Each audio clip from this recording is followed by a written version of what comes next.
você vê que são pessoas frias, né? São verdadeiros monstrinhos, né? Assim, eles falam com uma frieza muito grande. Pessoa que já matou alguém, fatalmente vai matar de novo. Né? Essa é a necessidade de você tirá-lo da sociedade. Esse crime aconteceu na cidade de São Caetano do Sul, né? No estado de São Paulo. É uma cidade da Grande São Paulo, né? Próximo do São Bernardo, Santo André, Diadema, conhecidos até pelas fábricas de automóveis ali da região. E já no período da noite, num dia de semana. Próximo do centro, na rua Rio Grande do Sul, com a rua Rio de Janeiro, numa esquina, próximo à academia onde o médico Dárcio estava se dirigindo, né? Ele estava chegando na academia. E nessa academia, inclusive, ele fazia um plantãozinho lá a cada 15 dias, fazendo avaliação médica nos alunos. Como ele era ortopedista e especializado em joelho, e ele queria realmente entrar nessa área de medicina esportiva, ele estava tentando e aí ele acabou chegando a esse acordo com a academia. Ele frequentava lá e ele também fazia o exame médico do pessoal. Mas nesse dia em especial ele estaria indo para fazer ginástica. Já eram por volta das 20 horas. E ele parou ali o seu automóvel próximo da academia e ficou falando com um paciente ao telefone. Cerca de 7 minutos. Seria um paciente que iria passar por uma cirurgia no dia seguinte. Então, durante o tempo em que ele ficou falando com este paciente, ele foi abordado pelos dois adolescentes e por essa razão a gente consegue dar o tempo que ele ficou ao telefone, né? Porque nós levantamos a última ligação e falamos com essa pessoa que estava conversando com ele. Daí a razão dele ter ficado aproximadamente 7 minutos falando fora do automóvel. Você criou uma oportunidade, né? Os dois adolescentes, eles vinham passando por uma rua próxima, né, num outro automóvel. Eles conseguiram avistar o Dárcio, que já tinha um carro importado, do lado de fora do automóvel, de costas para a rua, falando ao celular.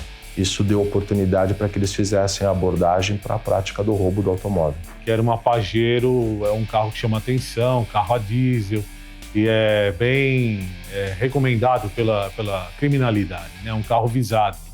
O que estava armado era o Frank, o Coquinho estava junto na abordagem, enquanto o Frank abordava o Dárcio, né, com a arma em punho, o Coquinho fazia uma revista no Dárcio. Nesse momento, que foi o primeiro momento da abordagem dos humilhantes, o Dárcio esboçou uma reação, né, tentando pegar o Coquinho pelo pescoço.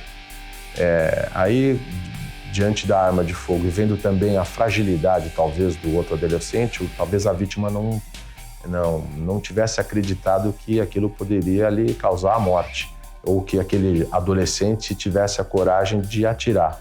E partiu para cima também do Frank. E o Frank fala no seu depoimento que ele achou melhor atirar e matar o médico, pois ele temia que o médico pudesse pegar a arma e ele ser vítima do tiro. O paciente dele estava conversando com ele e, de repente, o paciente dele só ouviu gemidos, já da dor, em razão do tiro. Isso a gente tem nas declarações do próprio paciente.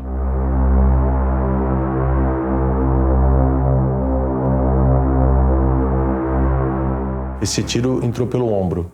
Ele perfurou o coração e a bala veio se alojar próximo da costela. O Dárcio era um médico jovem. Tinha 36 anos, em ascensão na carreira, bem-sucedido. Médico ortopedista, cirurgião, tinha o consultório dele e atuava também dando plantões em clínicas e em hospitais de ortopedia. Médico da Seleção Brasileira de Tênis de Mesa. Foi indicado e acabou assumindo. Ele montou um projeto para a Olimpíada agora em 2016, o projeto foi aprovado. Ele montou toda a equipe, ele fez todo o projeto. O projeto está sendo implantado até conhecimento que a gente tem até esse momento é que o projeto dele vai realmente para 2016. Com o que aconteceu, não será ele que estará lá, mas é um médico muito amigo dele, que se formou com ele, que chegaram até a trabalhar juntos num dado momento. E ele já me adiantou que o projeto vai seguir do jeito que foi apresentado e aprovado. Ele não vai praticamente fazer alteração nenhuma. Profissional muito dedicado, muito consciente da responsabilidade que a profissão dele impõe naturalmente, sempre muito com essa responsabilidade sempre norteando. Era o que o guiava em primeiro lugar. E, claro, o desejo de crescer na profissão e de se aprimorar sempre, não ficar ultrapassado. A pesquisa médica é sempre muito avançada e ele sabia disso, então ele sempre procurando estar a par, acompanhar, sempre se melhorando. Ele tinha isso com ele, de sempre ser um bom profissional. Ele prezava muito a imagem profissional dele, o lado profissional dele. Ele sempre teve muitos amigos, ele era muito brincalhão, muito assim, de fazer piada, de brincar muito com as pessoas. A gente ria muito com ele, dava muita risada com ele. Isso realmente é verdade, ele sempre foi muito querido. Ele sempre foi de um papo fácil, de uma pessoa de cativar, de chegar e já começar a conversar com as pessoas, começar a brincar, as pessoas já conversarem com ele. Ele tinha essa facilidade de fazer amizades e de manter essas amizades. Realmente ele era muito querido. Ele trabalhava muito. A vida dele era assim, o trabalho. Ele dava plantões um atrás do outro, às vezes ele chegava a ficar 2, 3 dias sem vir em casa porque ele saía de um plantão e já ia para o outro. Mas ele também gostava de estar com os amigos, sempre que podia ele saía, viajava muito, principalmente agora por último, mais recentemente, em muitos congressos fora do país, dentro do país também, e ele sempre tentava conciliar, já que ele ia para o congresso também, passava às vezes para algum outro lugar para conhecer, para se divertir um pouco também, faz parte. Então a rotina dele basicamente era os plantões. E aí, quando ele tinha uma brechinha ali nos intervalos, ele também procurava sempre viajar, estar com os amigos. A família também ele prezava muito. Final de semana que ele não tinha plantão, então ele morava com os meus pais, ele falava, vamos fazer alguma coisa, vamos fazer um almoço em família, chama meus sobrinhos, meu irmão, então vamos sair para algum lugar, vamos almoçar, vamos fazer alguma coisa. Ele tinha esse lado pessoal dele também assim muito...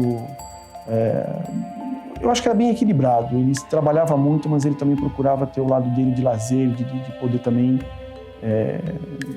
não se sobrecarregar também com tanto trabalho assim.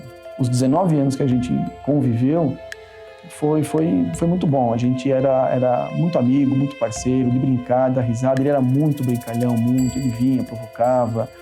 Às vezes eu estava fazendo qualquer coisa, ele vinha, me abraçava, sempre puxando uma brincadeira, puxando um assunto. Se ele via que às vezes eu estava assim, um pouco mais preocupado com algum problema ou triste por algum motivo, ele sempre vinha, sempre procurava. Era sempre uma ligação assim, muito, muito forte.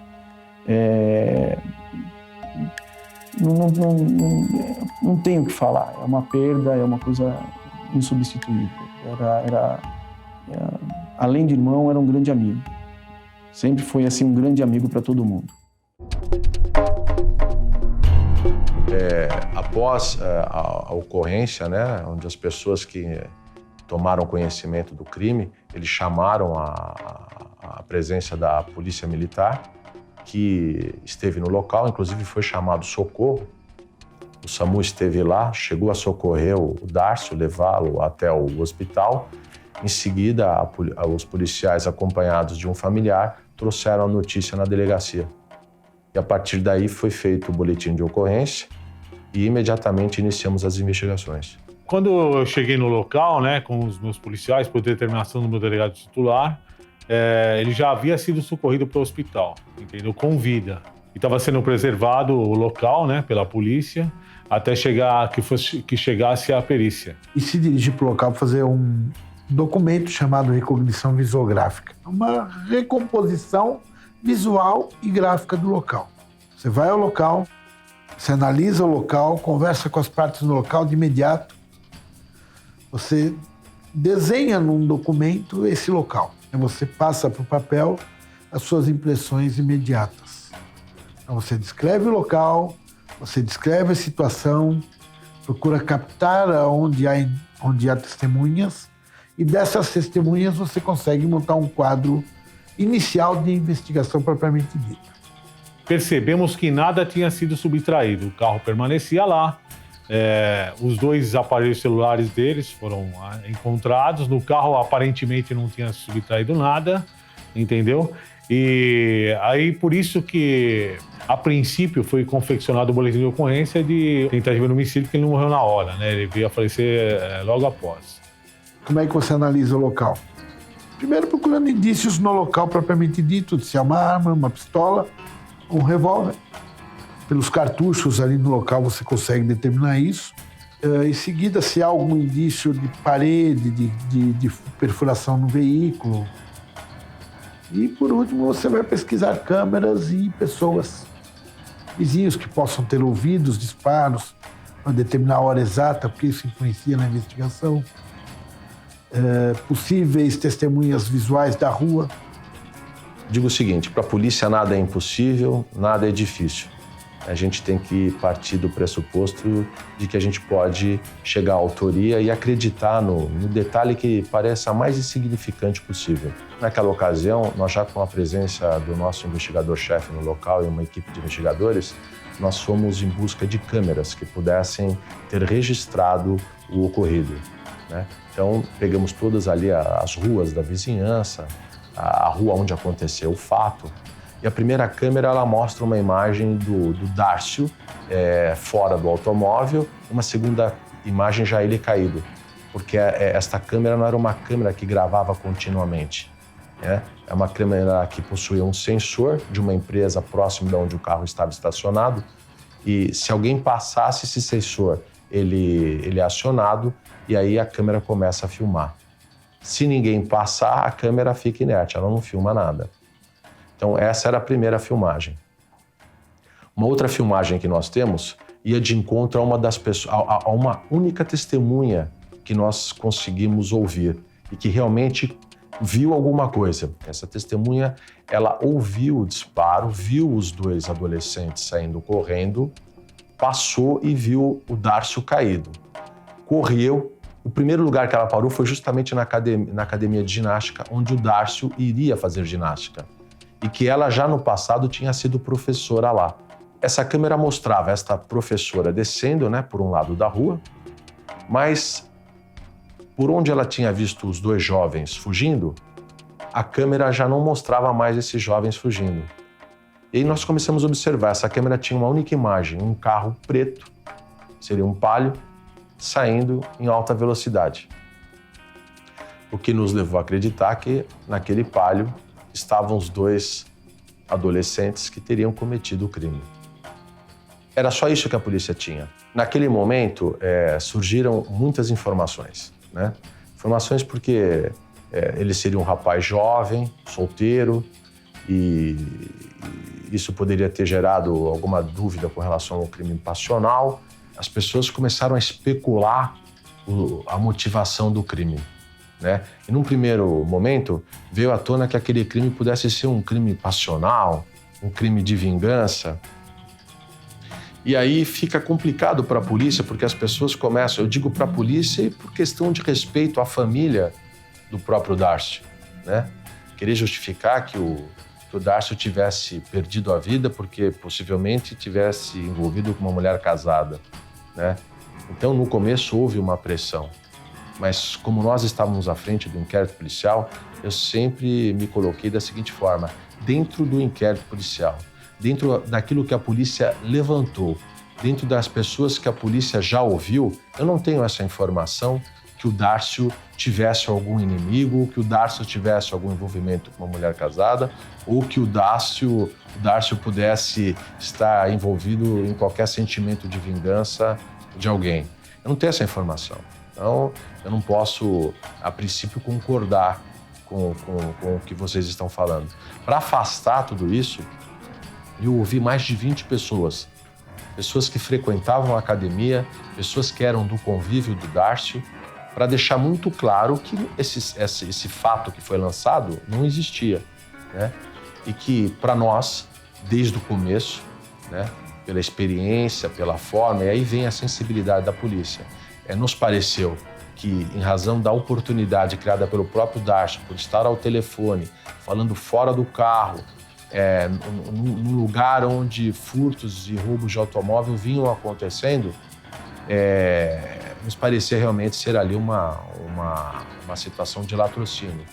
Uma outra situação que nos chamou a atenção é o fato de um único tiro, né, na direção do ombro, né, um tiro que demonstrava uma reação por parte do Darcio, né?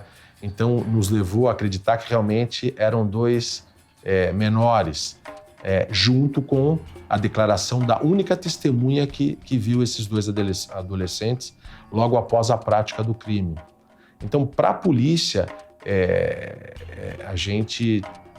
o foco, né, era de que realmente tratava-se de um latrocínio. Mas, como eu disse no início, a polícia não pode desacreditar, ou seja, toda e qualquer informação ela deve ser checada, né?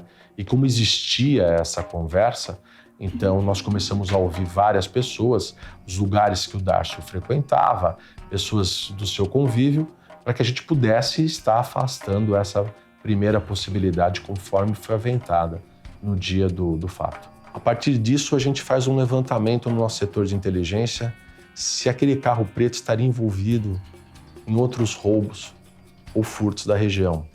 Se aqueles menores com as características que ela deu, a gente pudesse descrever da onde, de que lugar que eles costumavam frequentar e se eles já tinham passagem pela delegacia. E aí o que aconteceu?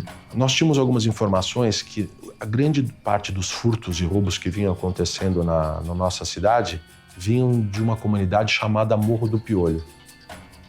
E que lá, os menores que estavam vindo roubar e furtar na nossa região moravam ali. Muito bem, o que nós fizemos? Começamos a colocar os nossos investigadores dentro do Morro do Piolho, em horários alternados, frequentando os bares, frequentando os lugares onde eles pudessem estar. E numa dessas ocasiões, o nosso investigador teria ouvido dentro deste bar que uma pessoa de nome Coquinho estaria envolvido no crime da morte do médico. Aí, através de um outro investigador, nós descobrimos que esse Coquinho costumava frequentar uma rua ali próxima, que naquela rua próxima morava a namorada do Coquinho. E aí os nossos policiais começaram a fazer campanas, né? Até que uma das noites eles conseguiram ver o Coquinho e o carro que ele estava. Mas, infelizmente, naquela noite houve troca de tiros. Quando viram a presença dos nossos policiais, houve troca de tiros e o Coquinho, quando abordado dentro de um carro, fugiu, vindo inclusive atropelar um senhor que morava ali próximo da comunidade. Imediatamente os nossos policiais prestaram socorro a esse senhor, levaram esse senhor para ser socorrido junto ao Hospital de São Caetano. Esse senhor ficou bem, recuperou bem, né? Não foi nada grave com ele, mas ele teve algumas escoriações, ele foi submetido a radiografias, né? Escoriações na cabeça, mas não machucou tanto nesse atropelamento. Quando ele atropelou esse senhor, nós fomos até o hospital ver se esse senhor estava bem. E foi quando nós começamos a descobrir mais a qualificação dele. Porque a pessoa era moradora ali do local. E aí nós conseguimos identificar quem era o Coquinho. Nome, quem seria, e descobrir quem seria a namorada do Coquinho. Isso foi já num domingo já durante a madrugada. 8 horas da manhã nós nos reunimos na delegacia na segunda-feira. Sabendo do endereço da namorada do Coquinho, nós tomamos a decisão de... nós já sabíamos quem era o Coquinho, só que não bastava buscar o Coquinho e trazer. Nós tínhamos que ter testemunhas, elementos que pudessem mostrar que o Coquinho estava realmente envolvido na cena do crime. E aí nós trouxemos o avô, convidamos o avô da menina para vir até a delegacia. E explicamos para o avô, falou, olha... Pelo que consta, sua neta está envolvida com um sujeito perigoso, que está envolvido num crime. Eu tenho certeza que o senhor, como avô, não quer isso para sua neta. E nós conseguimos deixar o avô à vontade, né? De forma que ele viu que naquele momento era importante ele contar para a polícia o que ele sabia. E ele mesmo reprovava o relacionamento dela com o Coquinho, porque sabia que ele era um rapaz que não era de boa índole.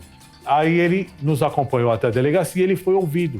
Aí o avô contou que realmente ele veio a saber através da própria filha dele, que era a mãe da namorada do Coquinho, que ela namorava o Coquinho e que o Coquinho teria contado para ela que realmente tinha participado desse crime e que, infelizmente, o médico veio a falecer, que o Coquinho não teria concordado com o disparo do amigo e contou que a forma que realmente eles viram facilidade para praticar o roubo, né, a oportunidade do médico estar ali distraído, né, e com a reação do médico, o seu parceiro lá, o Frank, pegou e realmente atirou, né?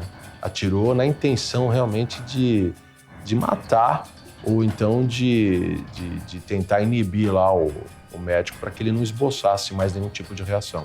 Feito isso, nós convidamos então, fomos buscar a mãe da jovem, da namorada do Coquinho, que também foi ouvida e confirmou tudo aquilo que o avô já tinha dito. Por último, pedi para que a mãe fosse buscar, então, a sua filha, a namorada do Coquinho. E ela, então, deu todos os detalhes com riquezas, né? Ela disse que tinha saído com o Coquinho logo após o acontecido, né? Que no dia seguinte ela estava com o Coquinho num bar. Nesse bar, a televisão estava trazendo a matéria do médico e que, nesse momento, então, o Coquinho teria dito a ela que realmente ele estava envolvido naquele crime. Ele mesmo confidenciou a ela. Você tá vendo bem esse caso que está passando na televisão agora? Foi eu e o Frank. Nós fomos roubar o carro do médico e o médico reagiu e o Frank efetuou um disparo contra o médico de arma de fogo. E eles fugiram num carro preto. E ela disse o seguinte, que ela resolveu contar tudo aquilo porque naquele momento ela estava temendo até pela própria vida do Coquinho. Porque foi um crime de uma comoção muito grande. Eles moravam numa comunidade complicada. E a presença da polícia lá, que depois vieram a saber que a polícia já estava frequentando ali por 15 dias, praticamente 24 horas por dia, talvez fosse atrapalhar outros interesses ali de outros bandidos. Então, e ela também já não suportando mais, que ela sabia que por ele ser um menor, que ele ficaria um tempo curto, né, apreendido, então ela preferiu ter a certeza de que ele sairia vivo dessa história, né? E ela achou que ele agiu mal de ter participado, embora ele tivesse só acompanhado o autor do disparo, né? Mas que eu vi nela assim um sentimento de querer proteger o namorado.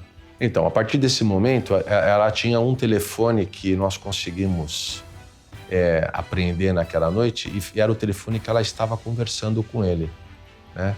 Então, nós imediatamente pedimos lá a localização da antena, da herb daquele telefone e nós tínhamos a informação que ele estava no miolo da favela do Heliópolis, né? Mas, infelizmente, quando iniciamos nossas buscas, ele já tinha jogado o telefone fora e desligado e saído do local lá onde ele estava.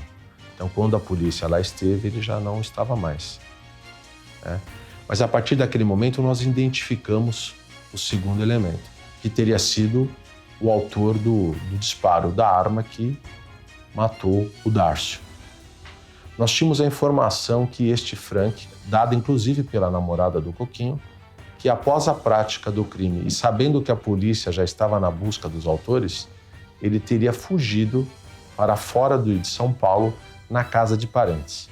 Chegou uma informação para nós que ele teria se evadido, o Frank teria se evadido para o Nordeste, e na casa dos avós maternos. E aí começamos a fazer uma pesquisa nos nossos computadores, a polícia, o centro de informação, e constatamos que os seus avós maternos moravam em Cajazeiras, na Paraíba. Ligou para lá e começou o trabalho dele. Falou com o capitão da PM, explicou o que tinha acontecido. Aquela cidade era da circunscrição daquele capitão, ele confirmou. Então, a partir desse momento, o nosso investigador mandou a foto do Frank, mandou uma cópia de tudo que havia acontecido. O capitão, solícito, pediu para que outros policiais começassem a busca por esse menor. E esse capitão retornou, dizendo que havia localizado esse menor na casa do avô. E dando a localização desse menor, tal, reconheceu pela fotografia, nos avisou. E aí ele conseguiu localizá-lo num vilarejo, onde não tinha sequer nome de rua e nem número de casa. Era um vilarejo, é tipo um sítio. E aí ele me informou, olha, eu consegui localizar a família, inclusive eu avistei o menino. Eu localizei o rapaz, o adolescente. Só que naquele momento ainda nós não tínhamos o mandado de apreensão do menor. Nós imediatamente informamos o juiz da Vara da Infância e da Juventude e a promotora responsável pelo caso. Isso tudo se deu durante o feriado de Páscoa, né? Então, dias difíceis para você encontrar as pessoas, mas a polícia lá estava trabalhando 24 horas, né? Mesmo sendo um feriado de Páscoa, um feriado prolongado, a Polícia Civil não parou. A investigação não parou. Mas a movimentação junto ao Poder Judiciário foi um pouco complicada. Nós começamos a fazer os nossos pedidos antes, né? E aí, praticamente, a decisão do juiz demorou quase uma semana. Durante esse período, esse menor conseguiu fugir e foi para o estado do Pernambuco, foi para Recife. Por quê? Uma das pessoas que foram abordadas pelos policiais lá do sertão da Paraíba era uma tia desse menor que nós estávamos procurando. Então essa tia avisou e disse, olha, estiveram aqui na nossa casa hoje policiais com a fotografia do Frank. A polícia está procurando o Frank. Então os pais, que já tinham colocado a casa à venda aqui em São Paulo para tentar ir todo mundo embora para proteger o filho, começaram a ver que não iam conseguir por muito tempo fugir da polícia. E nós tínhamos informação que eles também tinham parentes em Recife. Então, mandamos policiais para Recife e fomos em busca do irmão dele, aqui em São Paulo. O irmão esteve na delegacia, o irmão confirmou a participação do Frank, né? Deu os detalhes, sabia que o irmão realmente tinha feito disparo, que o irmão tinha matado. Um rapaz maior colaborou conosco, é um rapaz do bem, trabalhador, tem a sua profissão, e não estava tranquilo com aquela... Não fazia parte da vida dele, do cotidiano dele, polícia na casa dele. E aí ele começou a nos ajudar, e tentando convencer Frank para que se entregasse a nós. E aí, naquele momento, ele falou com a mãe e com o pai, e houve o compromisso de que a polícia não precisava ir a Recife buscar, que ele iria se entregar naquele dia. E nós já tínhamos o pedido de busca e apreensão do menor, que nos fora dado pelo Poder Judiciário. Percebemos que o Frank e seus pais estavam com voo marcado de Recife para São Paulo, já estavam retornando para São Paulo, e monitoramos esse voo. Quando eles embarcaram no aeroporto de Recife para São Paulo, aeroporto de Cumbica, nós fomos de madrugada para o aeroporto de Cumbica e detivemos e efetuamos a apreensão do menor. Inclusive, seus pais estavam desembarcando juntos. Foi encaminhado para a delegacia e, na presença dos pais e do advogado, ele acabou confessando a autoria, né, descrevendo com riqueza de detalhes todos os fatos. E, naquele momento, a polícia concluiu o caso. Teria sido realmente um latrocínio, né? Que o médico, a informação prestada pelo Coquinho, pela namorada do Coquinho, pelo avô e pela mãe, todos os depoimentos foram muito claros, muito cheios de riqueza, de detalhes. E quando perguntado ao Frank, ele confirmou tudo aquilo que a polícia já sabia. E aí restava prender o Coquinho. E a polícia continuava na busca do Coquinho, né? E a polícia não saía dali da comunidade por conta do Coquinho, né? Para localizá-lo. Aí o Coquinho se evadiu. Ele foi para a casa dos avós paterno, em Minas Gerais. Ele, vendo que o Frank já tinha se entregado e que nós já estávamos próximos de ir a Minas, né, porque havíamos identificado o lugar onde ele estava, nós também recebemos uma ligação do advogado dele, dizendo que iria apresentar o Coquinho. Ouvimos o Coquinho, houve a confissão. Demonstrou bastante arrependimento, o Coquinho, mais que o Frank.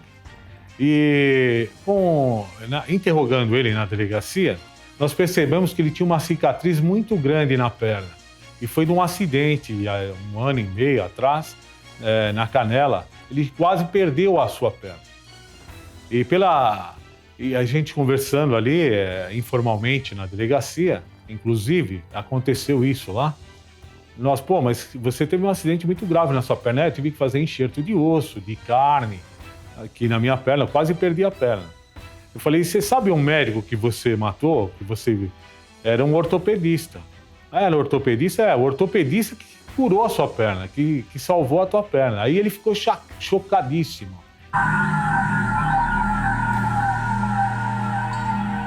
Foi muito triste para ele saber que a pessoa que o Frank atirou era um médico, né?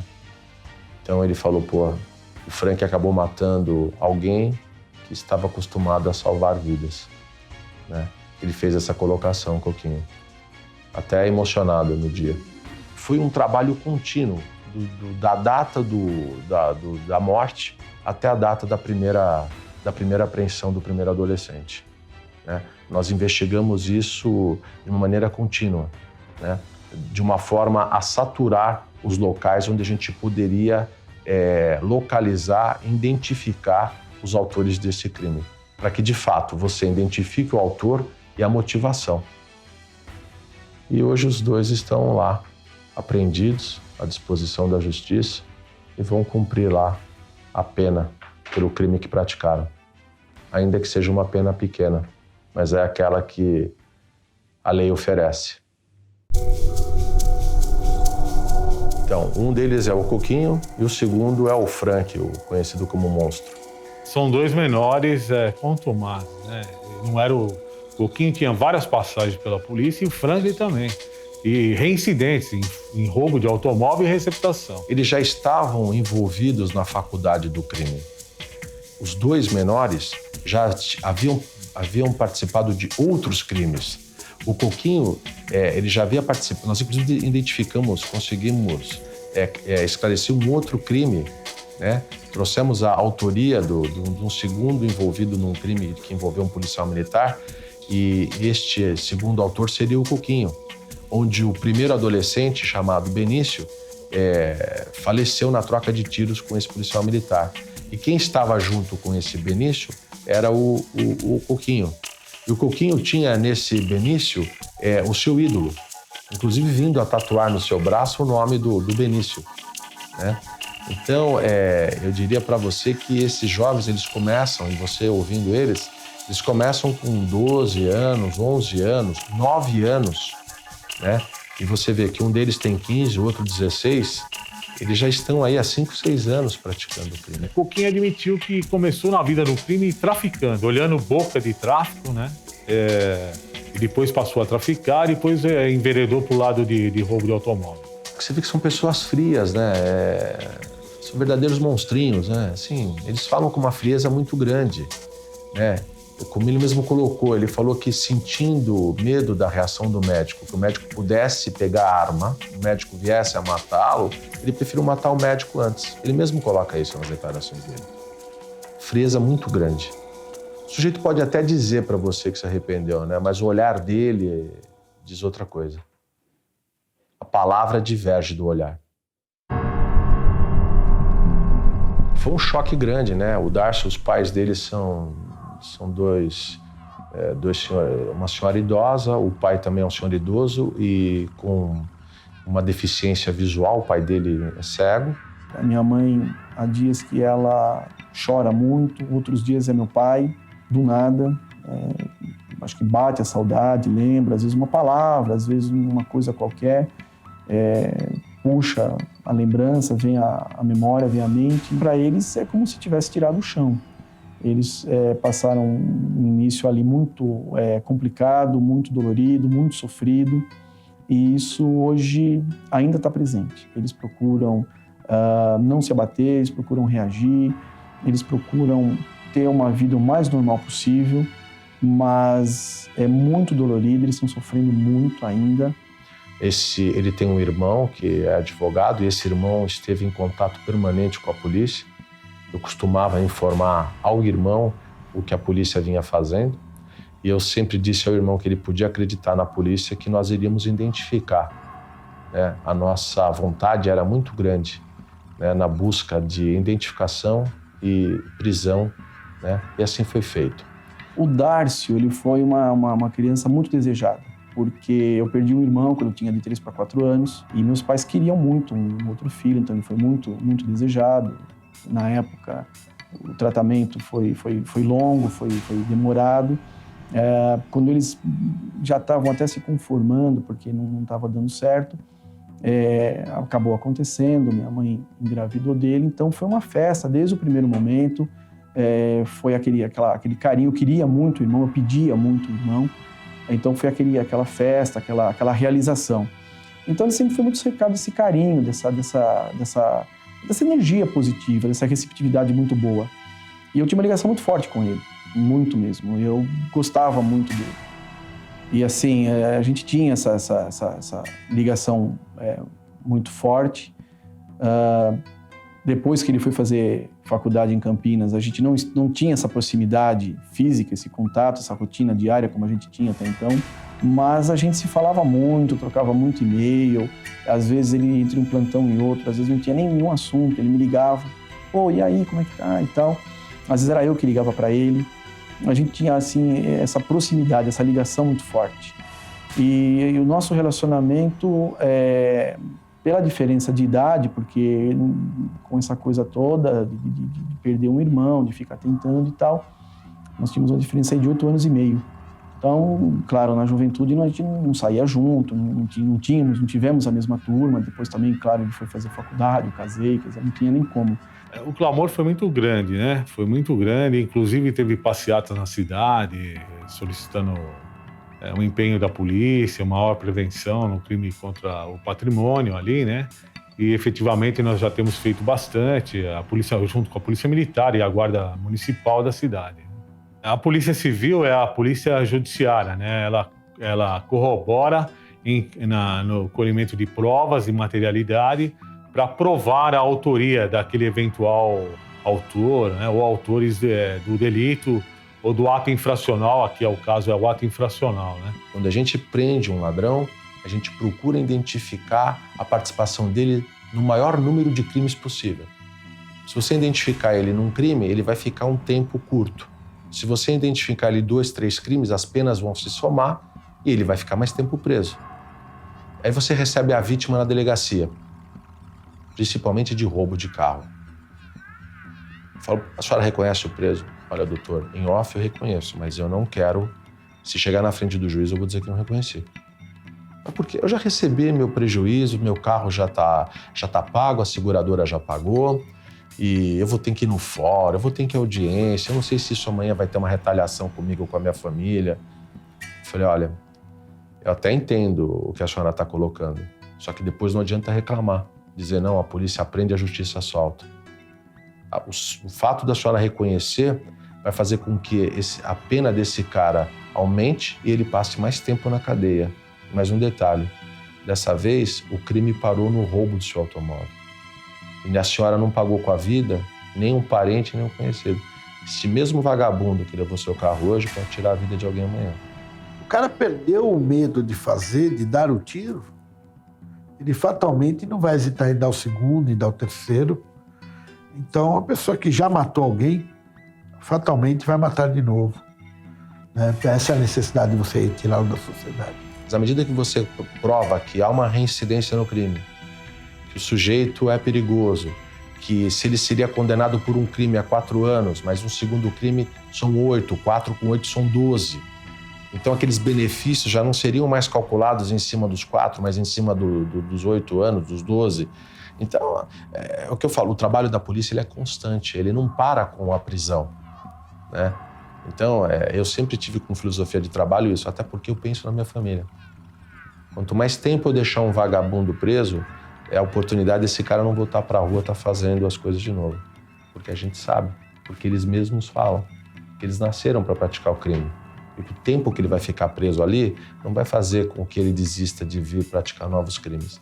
Não, ele vai sair dali mais perigoso do que ele entrou, infelizmente. O grande problema que quando envolve menores é que você tem que manter a identidade desses menores e a imagem deles, elas não podem se tornar pública, né? Então você tem que preservar o nome e a imagem desses adolescentes. Isso cria uma dificuldade porque, no nosso caso, talvez se nós tivéssemos lançado a imagem desses adolescentes, a gente já teria apreendido eles muito antes do que os 15 dias que a polícia levou para fazer. E a gente fica satisfeito de ter concluído o caso, não vai devolver a vida do médico, mas não vai provar que não houve uma impunidade, ele não vai ficar impune. Se a gente não consegue localizar as partes, a família fica naquela dúvida o resto da vida. Quem foi? Por que foi? E localizando os autores, você resolve o problema, você dá um pouco de paz, de tranquilidade para os familiares, né? E é o que você falou, não devolve a vida, mas dá tranquilidade para a família poder seguir a vida dela um pouco mais em paz. E nós tivemos um momento de emoção muito grande, né? Foi justamente no dia em que nós apresentamos a prisão do Frank para a imprensa e nós tivemos lá a visita, a mãe e o pai vieram até a delegacia. E ainda emocionados, eles nos abraçaram e a mãe disse que ela estava muito satisfeita porque a Polícia Civil não lhe faltou, esteve presente, que naquele momento ela não tinha recebido visita de direitos humanos nem de senadores e que a única porta que se abriu foi a da Polícia Civil e que ela teria saído da casa dela para vir abraçar e cumprimentar os policiais e agradecer por aquilo que a polícia fez, que era a nossa obrigação, né? Como eu disse para ela desde o início, a polícia tem a obrigação, o dever, né, de dar essa resposta à sociedade.